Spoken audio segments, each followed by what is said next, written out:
Fasi gorsuu fedhu obsa jiruuf nya.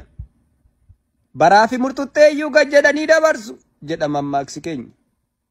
Ayyee gad jedhanii dabarsuun gaariidha xiqqaatu haa guddatu. Garuu hanga yoomiitti kan jedhu mammaaksichi dubbatu.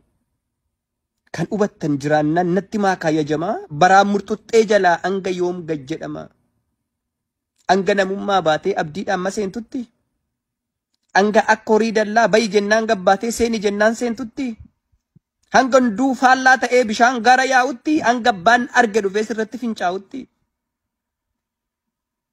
Hanga offaa taatutti abdii fixxee lapheerraa. Moo hanga duutee baddee godaantutti dacheerraa.